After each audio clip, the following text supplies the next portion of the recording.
जैसे जैसे जीएसटी की डेट नजदीक आती है वैसी वैसी व्यापारियों की और सीए की दिल की धड़कन तेज जाती है।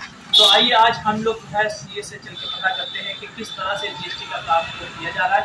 तो मैं कैमरामैन सरताज आलम जी से हम लोग सीए के ऑफिस के अंदर आ गए। यहाँ पर हम लोग देख रहे हैं कि किस तरीके से, क्योंकि जब तक जीएसटी की डेट करीब आती है व्यापारियों के साथ साथ जो सीए लोग होते हैं उनकी भी जो है जिम्मेदारियाँ बढ़ जाती है, उनकी टेंशन बढ़ जाती है। तो मैं इनसे पूछना चाहूँगा आप किस तरह काम कर रहे हैं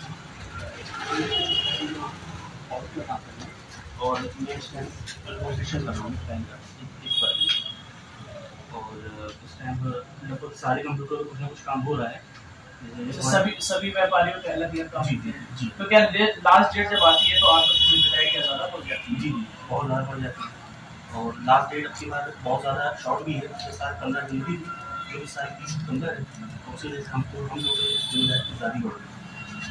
देखिए किस तरह बता रहे हैं कि इनकी जिम्मेदारी किस तरह बढ़ जाती है। तो आइए हम बात करते हैं कि यहाँ पर बैठे हैं हमारे सीनियर। आपका नाम?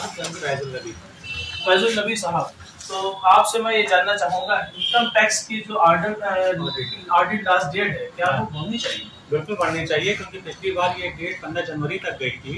व्यापारियों ने प्रोफेशनल्स ने काफ़ी आसानी से काम कर लिया था और इस बार क्या है कि अभी हम लोग जो है 30 जुलाई की डेट से निपटे हैं, जिसमें इंडिविजुअल आईटीआर गए। अब इसके बाद ही ऑडिट की डेट तुरंत लग गई है। अब इसमें क्या है कि जब इतनी जल्दी की डेट आती है तो व्यापारियों को भी परेशानी होती है, सारे डॉक्यूमेंट देने में दिक्कत होती है। क्या 30 सितंबर जो ऑडिट डेट है क्या इसको आगे बढ़ाया जा सकता है? अब इस बार कोई ऐसी उम्मीद नहीं दिख रही। गवर्नमेंट जब इंडिविजुअल आईटीआर की डेट उसने नहीं बढ़ाई, जो 30 जुलाई थी, उसमें वो भी पिछले साल काफी आगे तक गई थी। अब इस बार जब गवर्नमेंट ने 30 जुलाई की डेट नहीं बढ़ाई है तो हमें नहीं लगता है कि ये जारी डेट भी बढ़ाएगी गवर्नमेंट। अच्छा, ऑडिट किसे कराना चाहिए? ऑडिट जिन व्यापारियों का टर्नओवर 2 करोड़ से ऊपर होता है या उनका नेट प्रॉफिट 8% से नीचे होता है, वो व्यापारी ऑडिट कराते हैं। अच्छा, मैं ये जानना चाहूंगा अगर जैसे आईटीआर पिछले साल का नहीं भरा गया है तो क्या करना चाहिए व्यापारियों को? क्या सोल्यूशन है उनके लिए?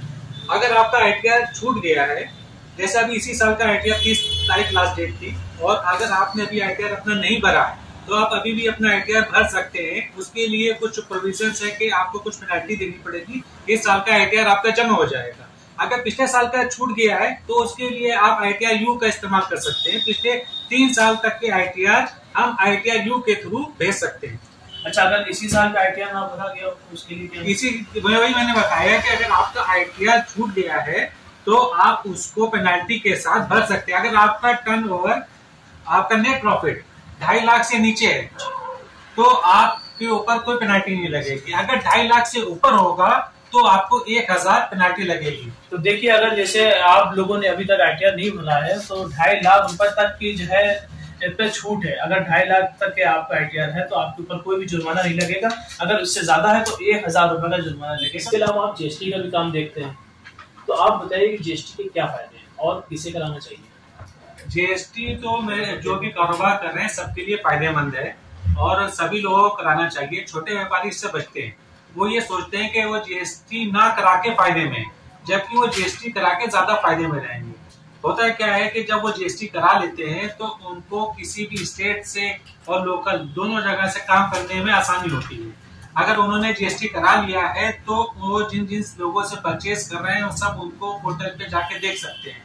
अगर उन्होंने रिटर्न भरा है, नहीं भरा है, जीएसटी जो देख के आए हैं वो सही जगह पहुंचा है, मीन्स ये कि वो अगर पोर्टल पे नहीं है तो वो अगर जैसे किसी व्यापारी ने आपका टैक्स जमा नहीं किया है तो हम आज आसानी से पोर्टल पे चेक कर सकते हैं कि फला पार्टी हमारा रिटर्न जमा कर रही नहीं कर रही है, वो टैक्स भेज रही है नहीं भेज रही। पहले क्या होता था कि पोर्टल पे नहीं दिखता था। आज की डेट में हर चीज ट्रांसपेरेंट है। हम पोर्टल पे जाके आसानी से चेक कर सकते हैं कि मेरे द्वारा दिया गया किसी को भी टैक्स वो जमा हुआ है या नहीं हुआ है। फला पार्टी जो भी जिससे हमने परचेस किए वो सब हमारी सही तरीके से रिटर्न भेज रही है नहीं भेज रही है, हमारा रिटर्न शो हो रहा है नहीं हो रहा है, परचेस शो हो रही है नहीं हो रही है, सब हमें दिखती है पोर्टल पे। तो इससे ये बात साबित होती है कि जितने भी व्यापारी हैं, चाहे वो छोटे व्यापारी हो चाहे वो बड़े व्यापारी हो, उनको जीएसटी जरूर कराना चाहिए क्योंकि इससे उनको ही सीधा लाभ मिल रहा है, उनको फायदा मिल रहा है। तो आइए हम बात करते हैं, अकाउंटेंट मोहम्मद सुहेल साहब बैठे हैं। आईटीआर के क्या फायदे हैं? देखिए ITR के बहुत सारे फायदे हैं, लेकिन मेन फायदा जो है व्यापार की स्थिति स्पष्ट हो जाती है। उसकी क्या लेनदारी है, क्या देनदारी, उसका पता चलता है। उससे व्यापार में बहुत सारी चीजें जो टेक्निकल कमियां हैं वो निकाल के आने वाले टाइम में जो व्यापार को हमें किस दिशा में और किस दशा में जा रहा है उस व्यापार को हम स्पष्ट कर सकते हैं और आगे व्यापार की स्थिति को और आगे बढ़ा सकते हैं। बिल्कुल सही कहा, क्योंकि अगर हम कहीं बैंक में भी जाते हैं, अगर हम लोन पे अप्लाई करते हैं तो वो ITR की रिक्वायरमेंट करते हैं। तो हम यहाँ कहना ही चाहिए कि सभी लोगों को अपना ITR जो है भरना चाहिए और जितने भी छोटे बड़े व्यापारी उनको GST अपने टाइम से पे करना चाहिए। यहाँ पर देखिए किस तरीके से काम चल रहा है, सभी लोग अपने काम को बाखूबी अंजाम दे रहे हैं। सभी लोग बैठे बैठे अपने काम को बहुत अच्छे तरीके से अंजाम दे रहे हैं। मैं कैमरामैन सरताज आलम के साथ मोहम्मद शारिक।